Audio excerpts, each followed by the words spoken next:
Bismillahirrahmanirrahim. Assalamualaikum warahmatullahi wabarakatuh. Waalaikumsalam. Alhamdulillah wassalatu wassalamu ala Rasulillah Muhammadin wa ala alihi wa sahbihi wa mawala wa la hawla wa la quwwata illa billah. Asyhadu an la ilaha illallah wahdahu la syarika lah wa asyhadu anna Muhammadan abduhu wa rasuluhu la nabiyya ba'da. Allahumma shalli wa sallim wa barik ala Muhammadin wa ala alihi wa sahbihi ajma'in. Subhanaka la ilma lana illa ma 'allamtana innaka antal alimul hakim wa tub 'alaina innaka antat tawwabur rahim. Rabbi shrah li sadri wa yassir li amri wahlul 'uqdatam min lisani yafqahu qawli. Amma ba'du, hadirin yang dimuliakan Allah Subhanahu wa taala. Puji syukur kepada Allah, pagi ini kita oleh Allah masih diberi kesempatan untuk menghirup udara yang segar, yang merupakan salah satu nikmat Allah yang diberikan kepada kita, sehingga kita bisa hadir di tempat yang suci dan dimuliakan oleh Allah untuk melakukan ibadah, dan kita lanjutkan dengan thalabul ilmi. Mudah-mudahan amal ibadah kita semua diterima oleh Allah Subhanahu wa taala. Shalawatullahi wa salamuhu ala nabiyil Mustafa sallallahu alaihi wasallam. Sama sekalian, alhamdulillah kita semakin hari semakin dekat dengan Ramadan. Insya Allah 40 harian, 40 hari kita akan masuk di bulan Ramadan. Karena sekarang tanggal 11 bulan Februari, sementara waktu insya Allah Ramadannya adalah tanggal 23 bulan Maret. Mudah-mudahan kita sehat walafiat, Allah memberikan kekuatan, memberikan maunahnya pada kita bisa menjalankan Ramadan dan amal-amalnya diterima oleh Allah Subhanahu wa taala. Sama sekalian, pagi ini kita akan ngaji bersama, yaitu kitab Adabun Naum, yaitu etika tata cara tidur. Tidur itu termasuk kebutuhan pokok manusia. Tidak ada orang yang tidak tidur. Bahkan saking kepingin tidur itu membutuhkan biaya yang banyak. Ada orang itu yang gampang tidur, ada orang yang angel tidur, sampai beli obat tidur. Ternyata kebutuhan di antara kebutuhan manusia itu adalah tidur. Nah, dari kebutuhan tidur yang merupakan kebutuhan pokok manusia, itu Islam mengatur, karena Allah Maha Tahu tentang kondisi real manusia. Ibaratnya kalau kita punya sepeda motor itu kan normal itu ada standarnya, ada jagang. Kalau ini kok jagang ya? Ada jagang miring, ada jagang tengah. Nah itu ternyata masing-masing ada fungsi yang tidak sama. Kalau jagang tengah itu diperlukan untuk parkir yang agak lama. Sementara waktu kalau jagang samping itu ya durasinya tidak terlalu lama, dan itu ternyata dibuat oleh perusahaannya itu sudah dipertimbangkan. kalau terlalu lama jaga miring itu ada pengaruh tentang sekok. Jadi kalau miring terlalu lama, sekok yang sebelah kiri ini kalah dibanding dengan sekok sebelah kanan. Nah, supaya itu terminimalisir, maka kalau parkir lama itu yang menggunakan jagan yang tengah itu diatur sedemikian rupa. Sama dengan mobil roda depan itu untuk belok kanan belok kiri lurus itu mobil roda depan.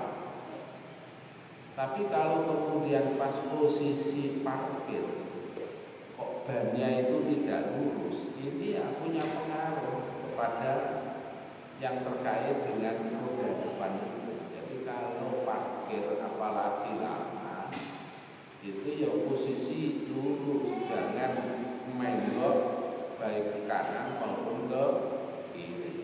Itu diatur sedemikian rupa. Nah, manusia pun juga begitu oleh Allah ini.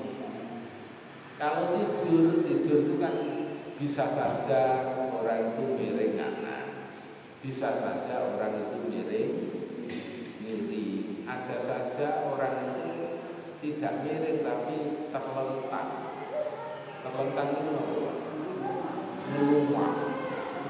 Tapi ada orang itu yang tidur itu mengkurang. Semuanya itu punya dampak. Kalau menurut dari beberapa hadis Rasulullah SAW, dan Rasulullah itu memberikan contoh bagaimana posisi tidurnya Rasulullah SAW. Dalam bahasa kita itu paling tidak di awal tidur itu ya berusaha mencontoh daripada tidurnya Nabi. Soal nanti di perjalanan tidur 2, 3, 4, 5, 6 jam itu kok posisi berubah, itu paling tidak adalah di awalnya sudah berusaha mencontoh Nabi, dan insya Allah itu di luar kesadaran kita. Jadi ada orang itu yang mungkin tidurnya terlentang. Loh, kok terlentang? Mungkin tadi sudah berusaha untuk miring ke kanan seperti yang dicontohkan oleh Rasulullah. Loh, kok jadi mengkurang di luar kesadaran kemampuan seseorang. Hadis yang pertama, Anil Barrah bin Azib radhiyallahu anhu qala kana Rasulullah sallallahu alaihi wasallam idza ara ila firasihi nama ala siqqatil ayn. Nabi itu kata Azib bin Barrah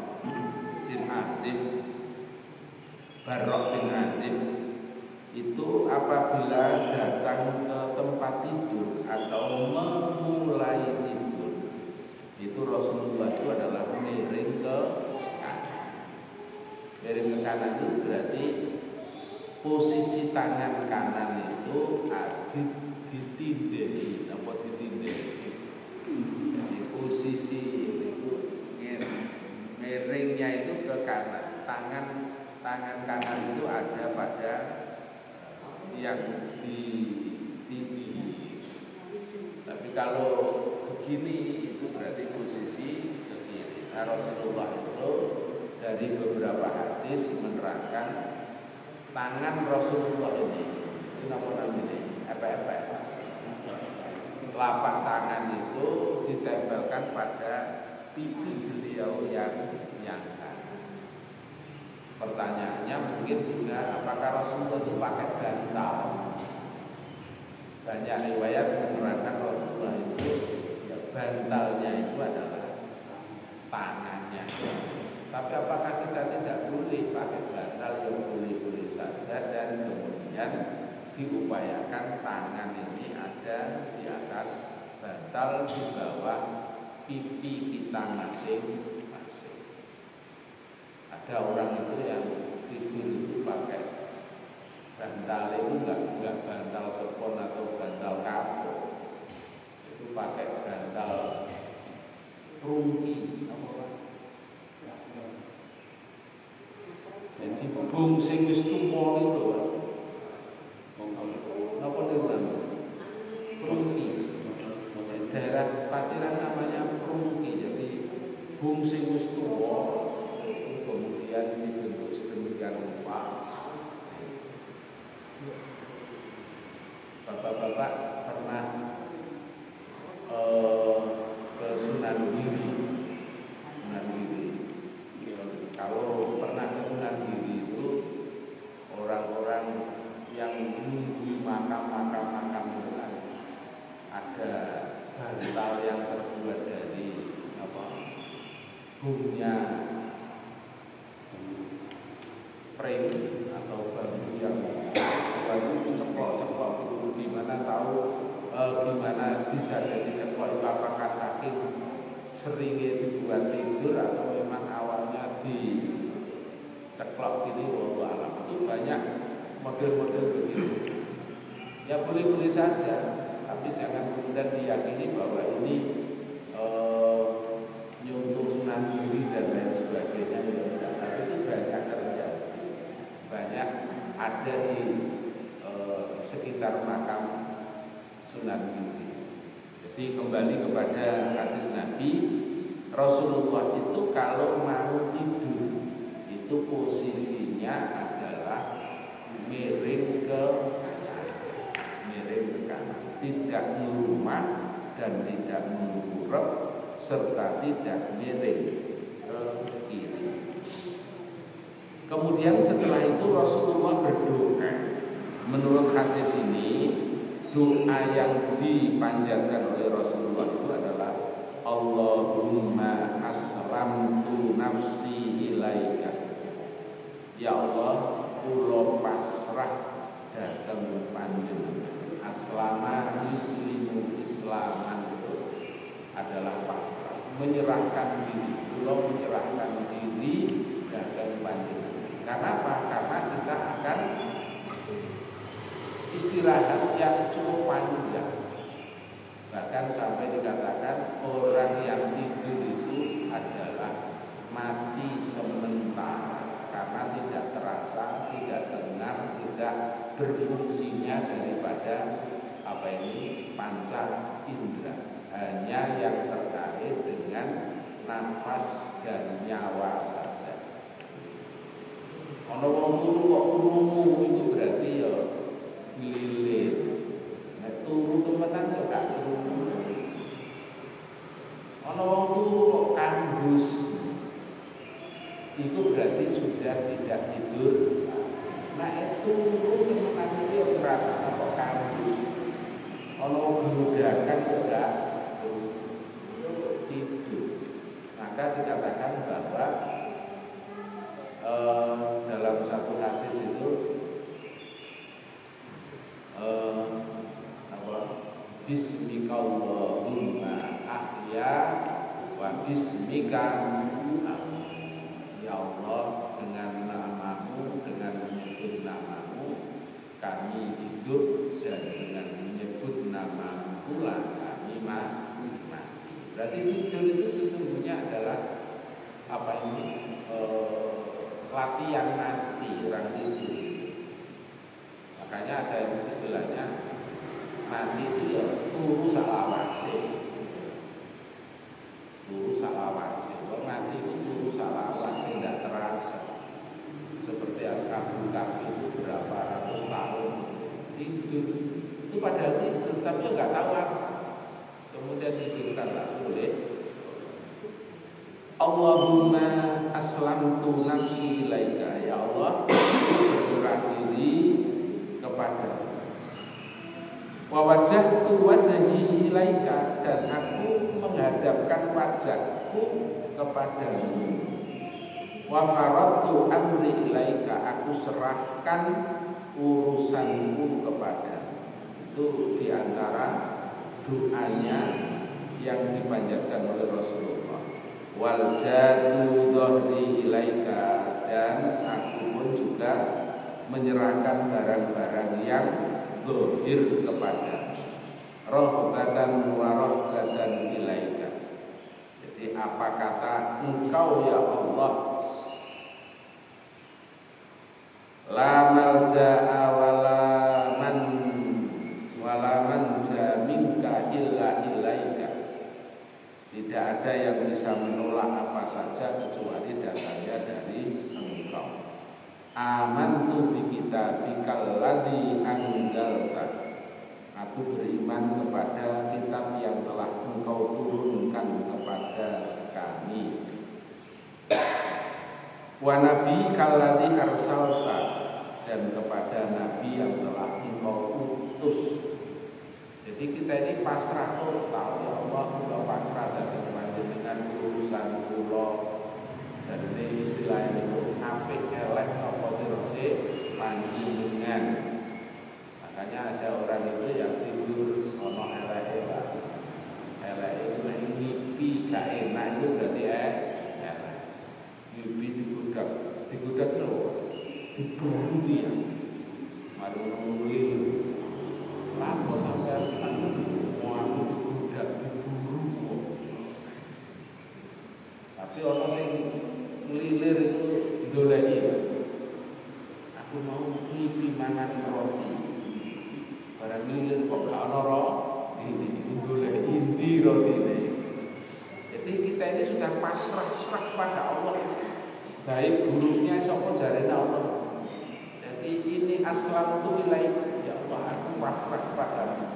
Wajahku seluruh urusanku, aku beriman kepadamu tentang Quran atau kitab yang kau turunkan dan kepada Nabi yang telah kau. Itu versi hadis menurut Barok bin Azib yang diriwayatkan oleh Imam Bukhari. Wa anhu, dan masih menurut Barok bin Azib. Qala li Rasulullah sallallahu alaihi wasallam. Rasulullah sallallahu alaihi wasallam itu pernah berkata kepadaku, katanya, "Idza ataita madzajika fatawaddo wudu'an lis-shalah." Nabi pernah berkata kepada Barok bin Azib, apabila engkau mau tidur, maka hendaknya engkau itu berwudu terlebih dahulu sebagaimana wudunya orang yang mau sholat. Jadi artinya tidak ada bedanya antara wudu mau sholat dengan wudu mau tidur. Jadi kalau wudu itu ya wudu, nggak ada yang kurang dari aturan-aturan wudu. Dalam wudu itu ada yang rukun, ada yang sunnah. Sunnahnya mau wudu itu membasuh tangan dan jari jemari. Sunnahnya wudu itu diantaranya berkumur. Sunnahnya wudu itu kalau ada punya jenggot, itu ya jenggotnya dibasuh terlebih dahulu. Gak usah kemudian kita bilang, oh nanti kalau wudu kan juga terbasuh, Pak. Tidak, kata. Sunnahnya itu seperti itu. Kemudian memasukkan air ke hidung, kemudian dikeluarkan, basuh, kemudian baru membasuh muka. Idza kuntum ila shalah faghsilu wujuh. Apabila engkau mau sholat, yaitu maka perlu wudu. Wudu itu diantaranya yang pertama adalah membasuh muka. Nah, tidak kalah ketinggalan yaitu tentu ada niat mau wudu. Jadi saya berniat wudu, itu tidak usah diucapkan, cukup dalam hati saja. Terus membasuh muka,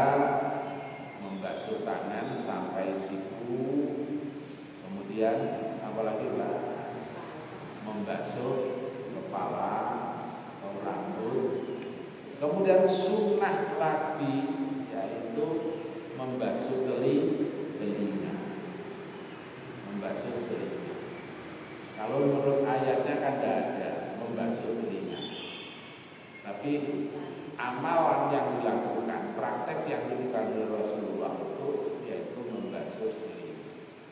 Baru kemudian membasuh kaki. Minimal itu adalah sampai mata kaki itu dibasuh. Lebih daripada itu tidak apa-apa. Sebab ada satu hadis lagi yang terkait dengan wudu, dengan tadi yang saya contohkan itu adalah siapa yang berwudu dan membaguskan wudunya. Artinya kalau membasuh muka itu jangan hanya sekedar ini. Kita khawatir nanti kalau sekedar ini itu ada yang disebut muka sesungguhnya itu kemudian terlewat. Maka ya dilebihilah, jangan kemudian gawe pas-pasan karena kita ini tidak bisa di mana air posisinya itu. Maka dilebihi, kalau atas ya dilebihi atas, kalau samping ya dilebihi sampingnya. Wudu itu sunnahnya adalah ganjil. Kalau satu kali membasuh kok khawatir dalam rangka penjagaan, maka ya tiga kali banyune kok sainti boleh 4-5 kali. Kadang-kadang ono banyu itu sing mancung gak banter, itu kemudian khawatir tidak meratakan wajah kita. Ya boleh saja. Kadang-kadang airnya itu kenapa kalau ini Pak ngicrit. Betulnya itu belum berkendala itu ya tidak bisa kemudian kita itu khawatir. Lebih baik termasuk sampai siku hilal Pak, itu ya dilebihkan. Khawatirnya nanti ada yang belum tersentuh oleh air, termasuk yaitu pada kaki. Nah itu baik wudu mau tidur mau apa saja, atau sunnah wudu. Artinya sunnah wudu itu walaupun tidak mau sholat, walaupun tidak mau tidur, Rasulullah itu membiasakan yaitu menjaga wudunya. Jadi misalnya hinton itu Rasulullah wudu. Misalnya pipis walau tidak mau sholat wudu lagi. Itu namanya sunnah menjaga wudu.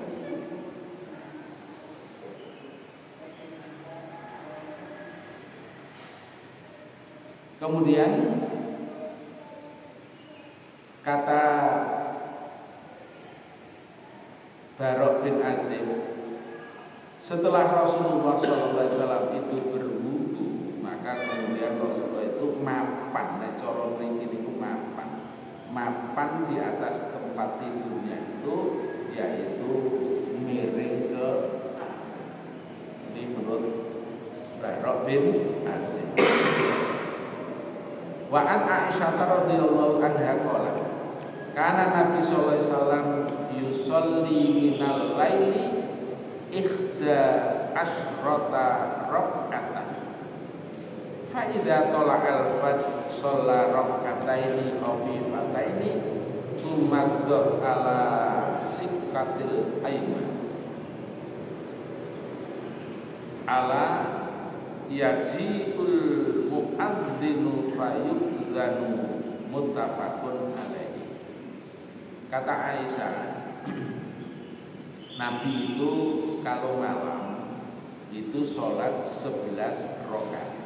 Jadi sholat tahajudnya, artinya di bulan-bulan selain Ramadan, sholat tahajudnya Rasulullah itu adalah 11 rakaat. Kalau yang terkait dengan menerangkan Ramadan itu ada hadis lagi yang menurut Aisyah, kata Aisyah, Nabi itu baik sholat di waktu Ramadan maupun selain Ramadan itu tidak lebih dari 11 rakaat. Jadi Nabi itu sholat tahajud di luar Ramadan. Kalau di bulan Ramadan disebut dengan apa? Tarawih. Tapi hadis tarawih itu memang tidak ada.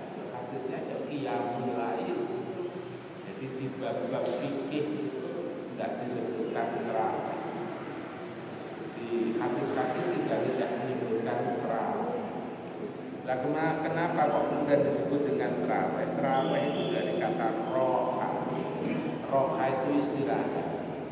Roha itu santai. Jadi sholat Rasulullah itu sampai malam itu ya karena santai gitu. Jadi habis salam itu nggak kok kemudian langsung berdiri, tapi ada jeda waktunya. Untuk apa? Ya untuk zikir, untuk istighfar, untuk berdoa. Terus baru berdiri. Nanti selesai 2 rakaat lagi ya itu nggak kok kemudian Assalamualaikum warahmatullahi wabarakatuh, Assalamualaikum warahmatullahi wabarakatuh, dan berdiri lagi ya. Apa mana sih sholat cowok penting durung salam yang kau liwat ya. Nah, jadi tarwih itu dari kata roh, yaitu istilah penuh dengan santai, tidak bersusu-susu.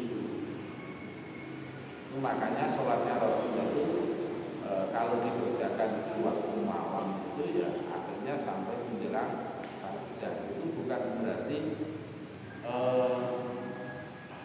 suwene, itu suwenya itu karena selain memang panjang bacaannya, panjang rukuk dan sujudnya, panjang tumaninah iktidalnya, tetapi juga dari salam ke satu ke salam yang lain itu tidak kemudian dengan cepatnya, sehingga Rasulullah itu sholatnya lama. Jadi Rasulullah itu menurut Aisyah itu diantara rahasia kenapa Aisyah itu diberi kecerdasan oleh Allah di atas rata-rata, yaitu untuk merekam daripada apa yang dilakukan oleh Rasulullah dalam 24 jam. Itu menyatakan bahwa Rasulullah itu kalau sholat malam adalah 11 rakaat, yaitu 11 rakaat. Lah apabila sudah tolakal fajr, yaitu sudah fajar apa Mas? Fajar kadzib. Kita ini kan tidak pernah mempraktekkan. Terus terang mawon kula ngantos sakniki iki dereng nate mempraktekkan sing kadzib itu sing gitu. Jadi kan ada terus bareng ngono jam 3 bareng terus itu delok sing kadzib itu sing shorting itu. Kita ini sudah dimanjakan dengan apa yang sudah disampaikan oleh orang-orang sebelum, bahkan di zaman yang modern. Ruwe wis moro-moro napa? Subuh. Nah, kalau sudah subuh itu berarti fajar shorting, fajar sing bener. Kita ini dengar subuh. Dari mana? Ya, dari jam, dari kalender, atau dari yang sudah diprogram. Nah berarti kalau begitu kurang lebih 1/4 jam dari subuh itu yang namanya fajar. Nah di saat sudah begitu itu Rasulullah kemudian melesetnya ya tetap seperti dari hadis di atas itu, Rasulullah itu melesetnya ya miring ke kanan. Lah nanti kalau sudah adzan temenan, adzan maksudnya fajar shorting, itu Rasulullah kemudian bangun, kemudian sholat. Nah ini boleh diamalkan Pak. Jadi kalau misalnya habis sholat malam sampai maring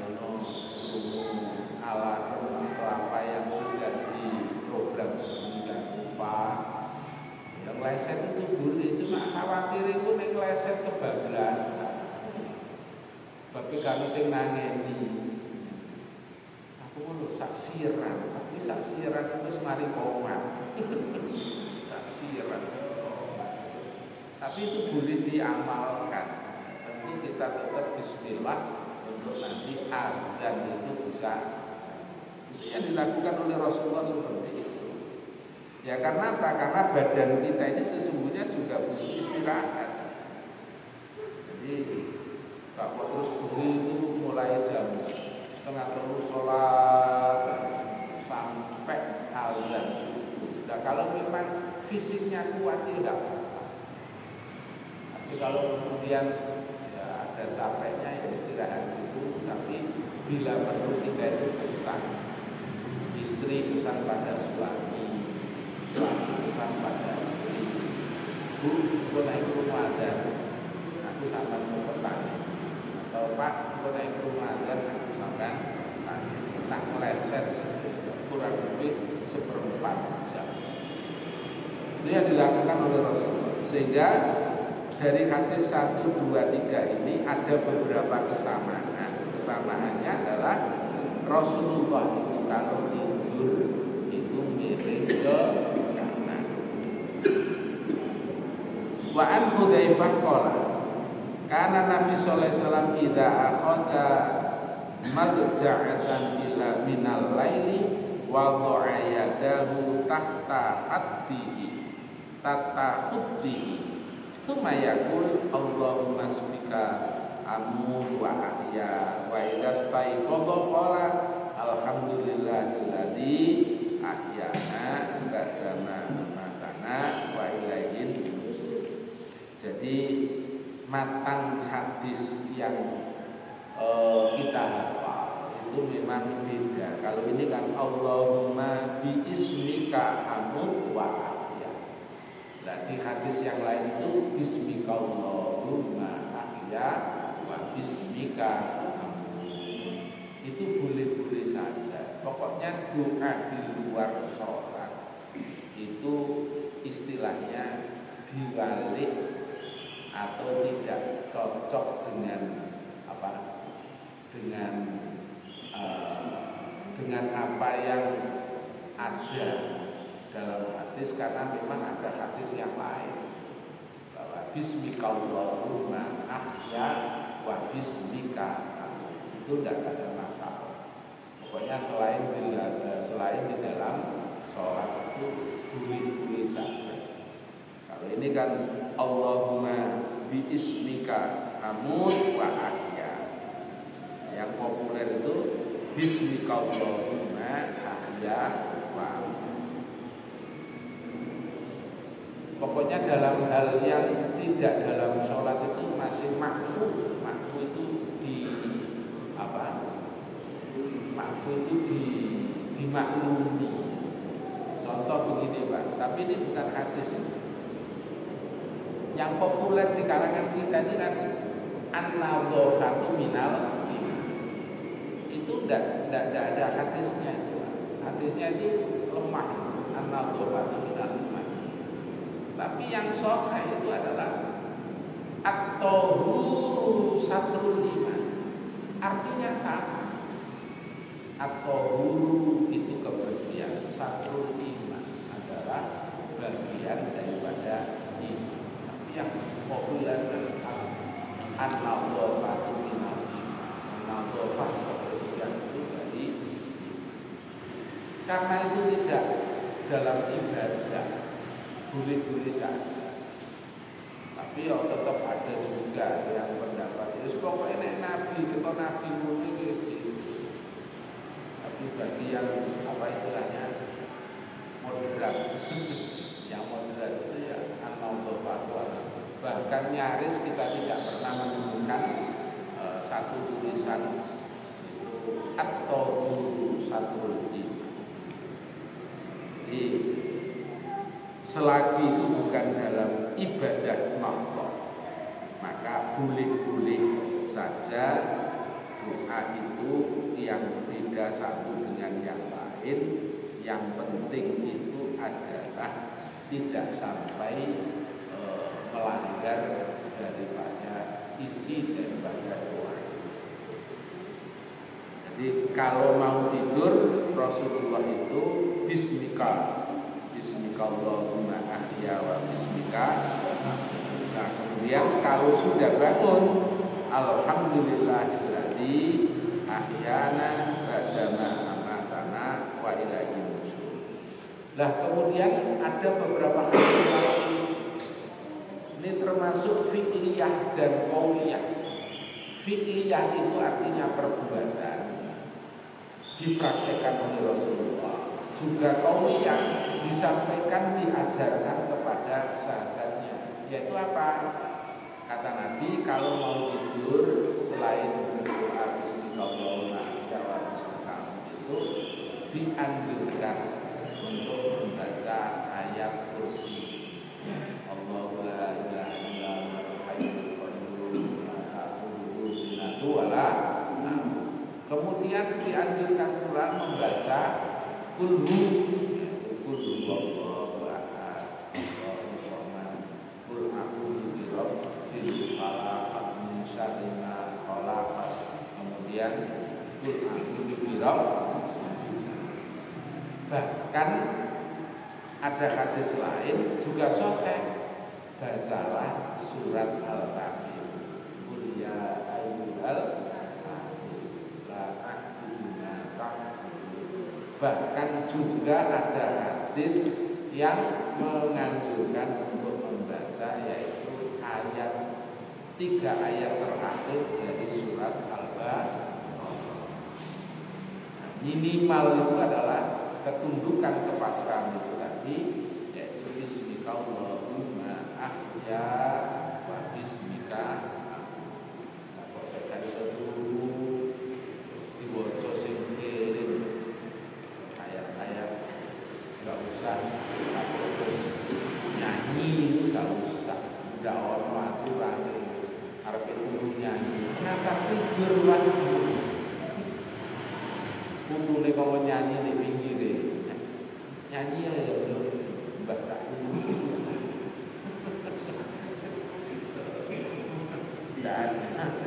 Jadi doa kepasrahan kepada Allah Subhanahu wa ta'ala.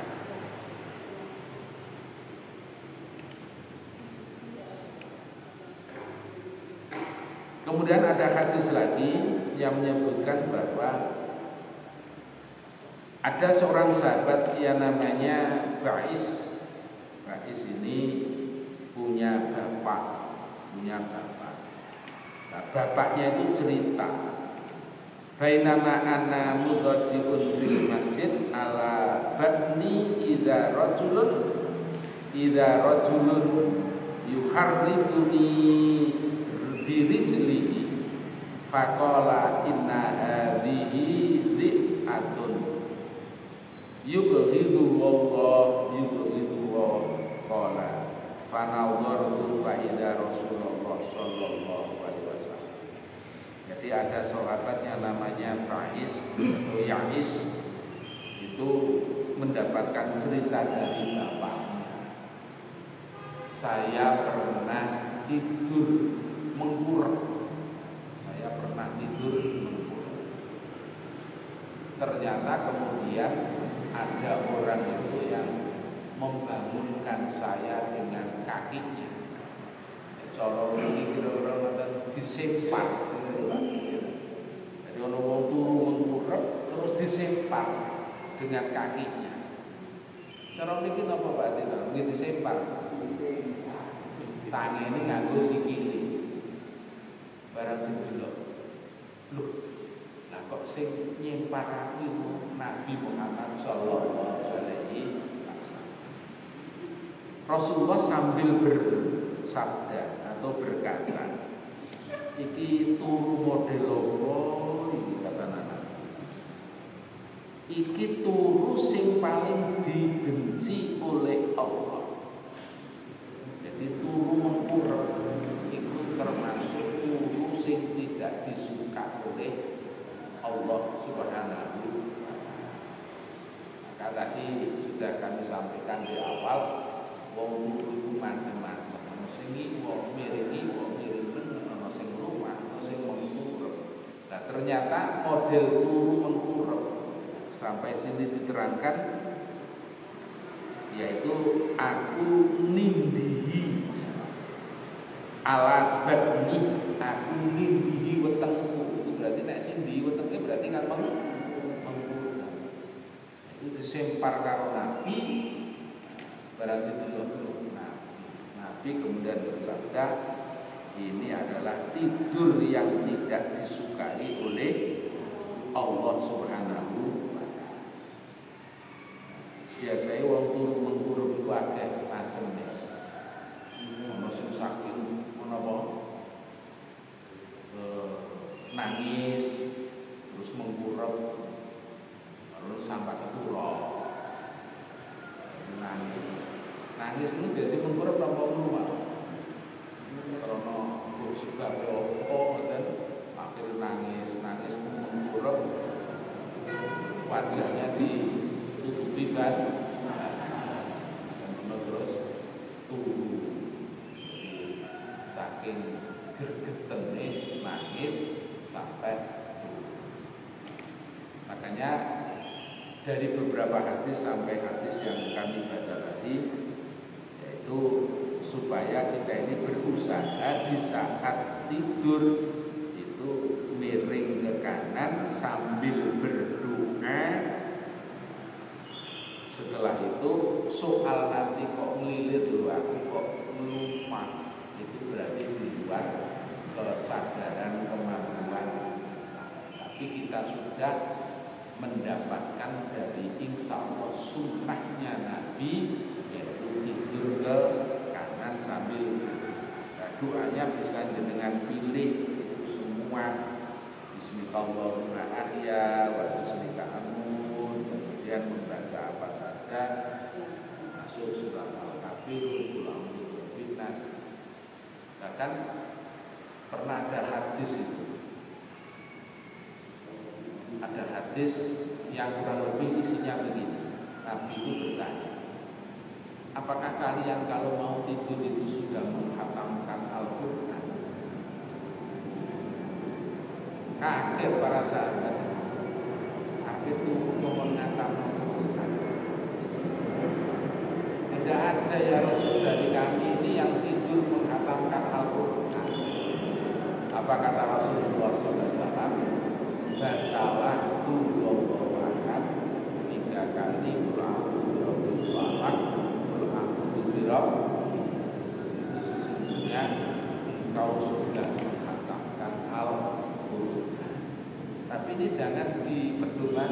Wah, ini berarti berdino khatam Quran, tapi guru itu dikelop apa? Itu artinya apa? Artinya bahwa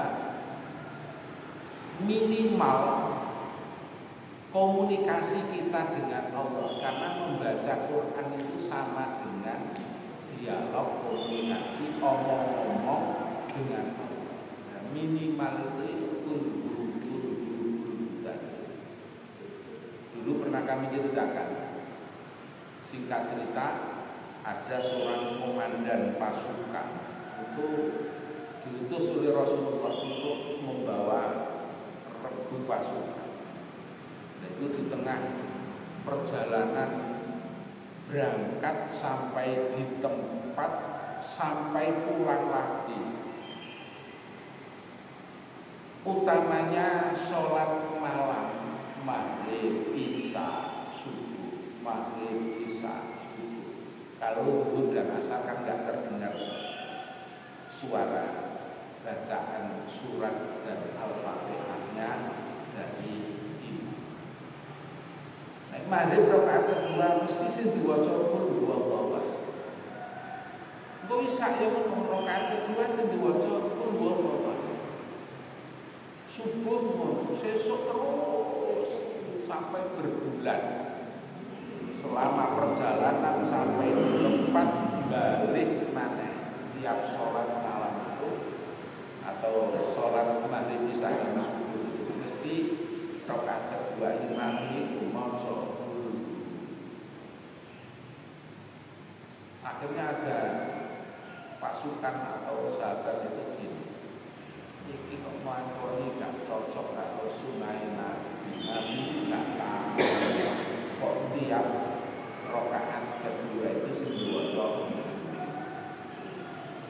Nanti kalau sudah sampai di Madinah akan saya laporkan kepada Rasulullah SAW.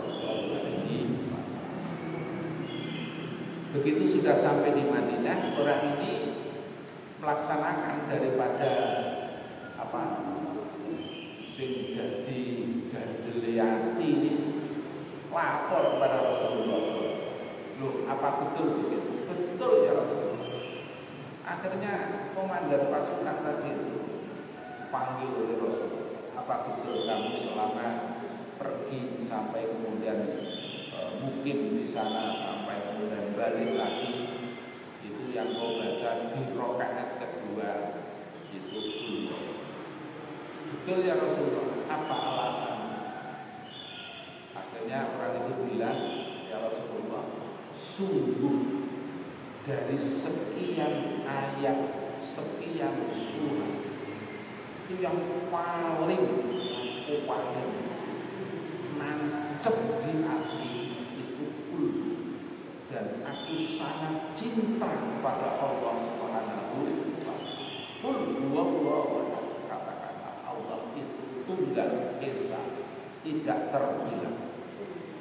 Allahus samad, Allah itu tempat mengadu.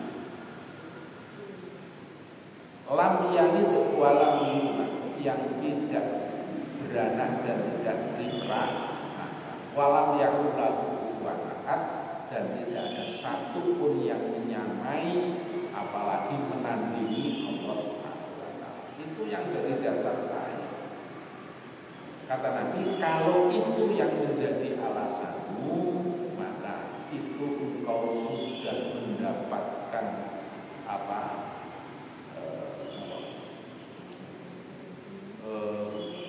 sudah mendapatkan kunci surga. Engkau sudah mendapatkan kunci surga. Engkau sudah mendapatkan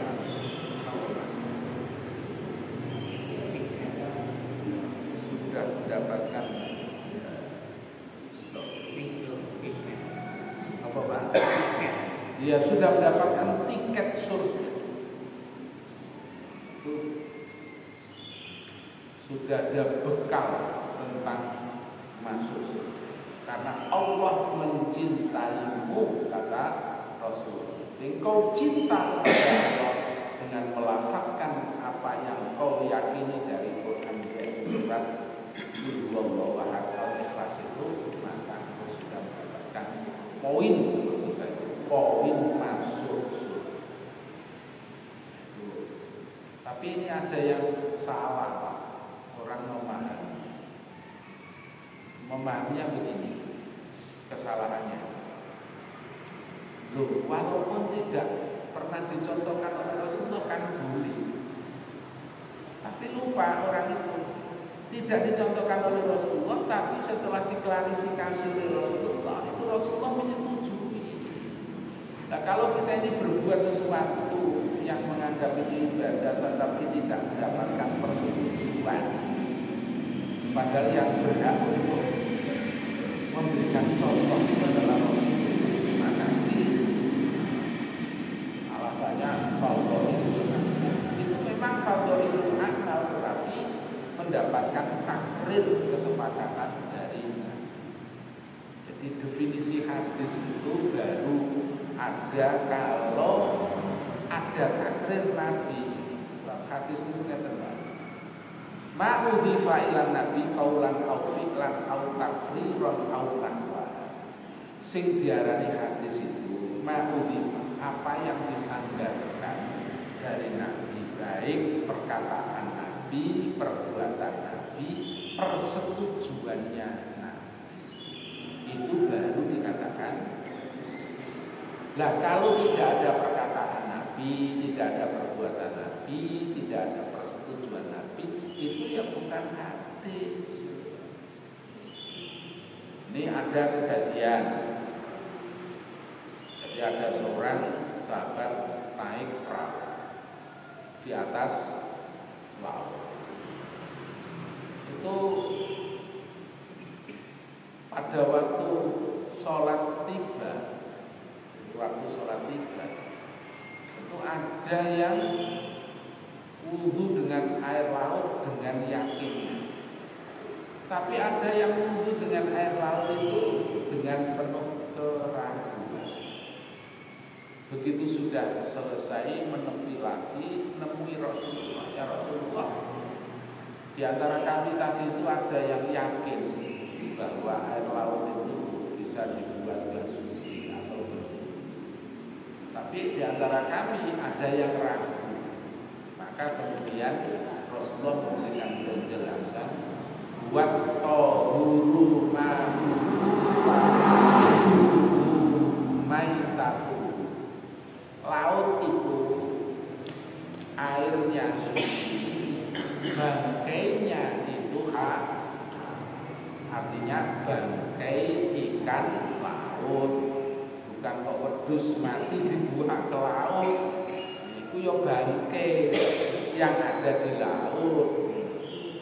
Itu halal. Kalau kambing itu mati di laut, kambing disabrangkan mati, itu ya bangkai. Nah itu karena takrirnya Nabi, maka itu menjadi hak.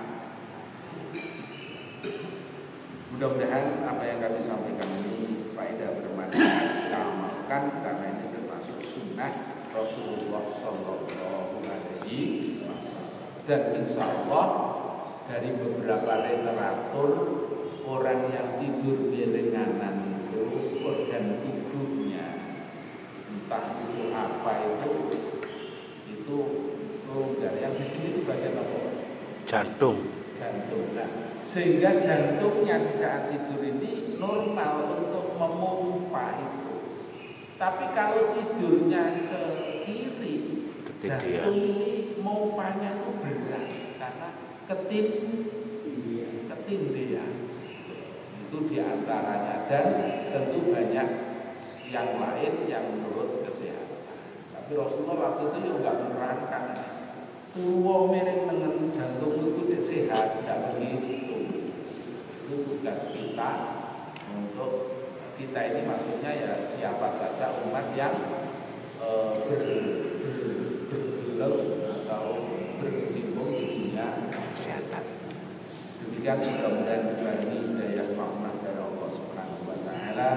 Mudah-mudahan kita sehat walafiat, sehat lahir dan batin, keluarga kita sakinah mawaddah warahmah, anak-anak kita sholih dan sholihah.